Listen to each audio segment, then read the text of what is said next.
So I think community services are a really important part of anybody's life when they're moving into adulthood. And over the years, I've been involved in several charities. But in recent years, I went to Bali quite often, and in the last 4 or 5 years leading up to COVID. And I couldn't help but noticing the complete absence of any safety equipment on the workers working on building, say, a new hospital or hotel. So this troubled me because there we were enjoying all these wonderful assets and restaurants and things, and I wondered what was the human cost of making or building those. So I decided to, using the company I was involved in, to set up my own foundation, which I'd never done before, and I called it the Hard Hat Foundation. And the Hard Hat Foundation was established in Bali about 2017 with the objective of providing 1,000 sets of high-vis chip vest and a hard hat to workers in the construction sector. So I purchased the equipment. It was all safety according to EU standards. I had it shipped to Bali, and over about the next 4 or 5 visits, I would visit building sites, developing and handing out this equipment.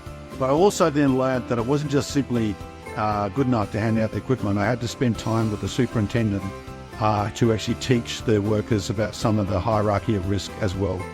And it was a very successful program, but very sadly COVID occurred and I had to close the program down and leave it in private hands. But we did get 1,000 sets of equipment distributed in Bali and Timor. One of the great attributes that came from the Hard Hat Foundation after COVID was that if you go to Bali now, and I've only been once or twice, you'll notice that there's a lot more construction companies using and providing safety equipment for their workers at their cost, at the construction company's cost. And I'm told that's partially because of the example that was set by the Hard Hat Foundation, the fact that they could see it in other sites, and the European companies and even Indonesian and Balinese companies decided to take responsibility for the safety of their workers in Bali. So I like to think that we had a role to play in that as well. This was a great project, and maybe one day someone else can take it up, or I'll continue it myself once the time is right. Authorised by S. Morgan, Liberal Party, Perth.